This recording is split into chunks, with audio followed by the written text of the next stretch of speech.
ഞാൻ ഈയിടെയായി എൻ്റെ അമ്മ മരിക്കുന്നതായി സ്വപ്നം കാണുന്നു. മരിച്ചു കിടക്കുന്നതായി കാണുന്നില്ല. ആ വാർത്ത കേൾക്കുന്നതായും ഞാൻ വിഷമിക്കുന്നതായും ഫീൽ ചെയ്യും. എന്നിട്ട് ഉറക്കത്തിൽ നിന്ന് ഞെട്ടി എണീക്കും. എനിക്ക് ആകെ പേടിയാവുന്നു മാഡം. ഞാനൊരു കൗൺസിലിങ്ങിന് പോകേണ്ടതുണ്ടോ? ഒന്നുകൂടി ക്വസ്റ്റ്യൻ ചോദിക്കും. അതായത് അമ്മ മരിച്ചു കിടക്കുന്നതായിട്ട് സ്വപ്നം കാണുകയാണ്.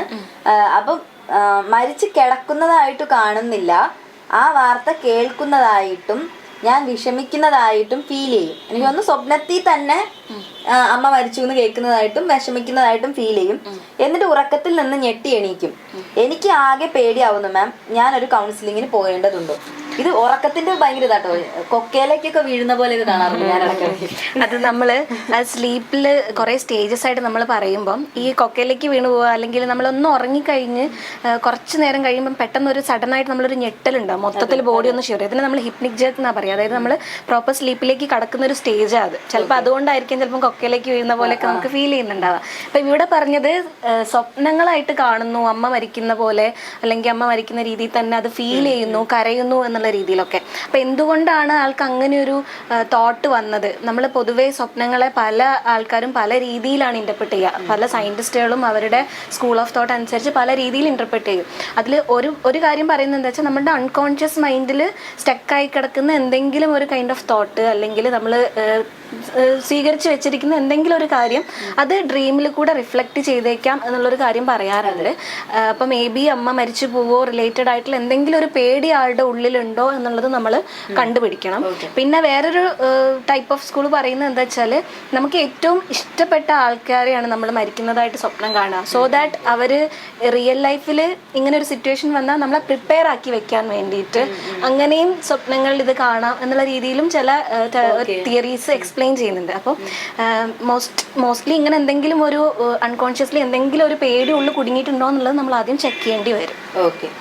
പിന്നെ ഈ സ്വപ്നം കാണുക എന്ന് പറഞ്ഞാൽ ഭയങ്കര ഡിസ്കസ് ചെയ്യാൻ പറ്റുന്ന ഭയങ്കര ഇൻട്രസ്റ്റിംഗ് ആയിട്ടുള്ള ഒരു ടോപ്പിക്കാണ്. എന്തുകൊണ്ടാണ് സ്വപ്നം കാണുന്നത്? ഓക്കെ, അത് നമ്മൾ ഇപ്പം മാം ഡിസ്കസ് ചെയ്ത പോലെ തന്നെ പല സ്റ്റേജസ് ഉണ്ടല്ലോ.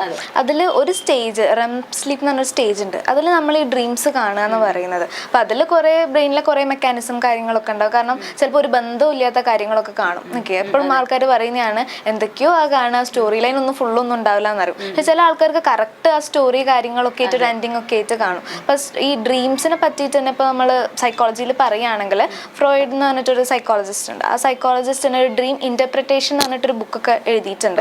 അപ്പൊ അതിൽ നമ്മൾ വായിക്കുമ്പോൾ കുറെ നമുക്ക് തന്നെ ചിലപ്പോൾ വിയർഡായിട്ടൊക്കെ ഫീൽ ചെയ്യാനുള്ള ചാൻസസ് ഉണ്ട്. ഓരോ സിമ്പിൾസിന് ഓരോ റെപ്രസെന്റേഷൻ ആണ്. ഇപ്പൊ സ്നേക്കിനെ കണ്ടാൽ ഇങ്ങനെ ഒരു റെപ്രസെന്റേഷൻ, ലയനെ കണ്ടാൽ ഇങ്ങനെ ഒരു റെപ്രസെന്റേഷൻ. സ്നേക്ക് വലിയ സ്നേക്കിനെ കാണുകയാണെങ്കിൽ നമുക്ക് ഏതോ വലിയ ശത്രു ഉണ്ടെന്നും, അല്ല ചെറിയ സ്നേക്ക് പാമ്പും കുഞ്ഞിനെ കാണുന്നുണ്ടെങ്കിൽ അതാണ് ഞാൻ ഫുൾ പാമ്പിനെ കണ്ടിട്ടുണ്ട്. ഫ്രോയിഡ് പക്ഷെ കുറച്ചുകൂടി സെക്ഷലി ആയിട്ടാണ് ഇന്റർപ്രറ്റ് ചെയ്തിരിക്കുന്നത്. പാമ്പ് സ്നേക്കിനെ കണ്ടു കഴിഞ്ഞാൽ അത് ജെൻസിന്റെ സെക്സ് ഓർഗനുമായിട്ടാണ് ഫ്രോയിഡ് കുറച്ചുകൂടി റിലേറ്റ് ചെയ്തിരിക്കുന്നത്. അപ്പം എന്തോ ഒരു സെക്ഷൽ സാധനം ഉള്ളിൽ കിടക്കുന്നുണ്ട് എന്നുള്ള രീതിയിലാണ് ഫ്രോയിഡ് ഇന്റർപ്രറ്റ് ചെയ്തിരിക്കുന്നത്. അതാ ഞാൻ പറഞ്ഞ പല സയന്റിസ്റ്റും പല രീതിയിലാണ് ഡ്രീമിനെ ഇന്റർപ്രറ്റ് ചെയ്തിട്ടുള്ളത്. അതുപോലെ ഈ ക്ലയന്റിന് ഈ തോട്ട് ഉറങ്ങുമ്പോൾ മാത്രമാണോ വരുന്നത് എന്നുള്ളത് നോക്കണം. അല്ലെങ്കിൽ ചിലപ്പോൾ അത് ഒബ്സഷൻസിലേക്ക് വരാനുള്ള ചാൻസ് ഉണ്ട്. അമ്മയ്ക്ക് എന്തെങ്കിലും പറ്റുമോ, അമ്മ മരിച്ചു പോവോ എന്നുള്ള രീതിയിൽ. അപ്പോൾ ആ തോട്ടിന്റെ ഒരു ടൈപ്പ് എങ്ങനെയാണ്, കാറ്റഗറി എങ്ങനെയാന്നുള്ളത് നമ്മൾ മനസ്സിലാക്കേണ്ടത് ഇമ്പോർട്ടൻ്റ് ആണ്. ഈ സെഷന്റെ ബാക്കി ഭാഗങ്ങൾ അടുത്ത ദിവസം കാണാം.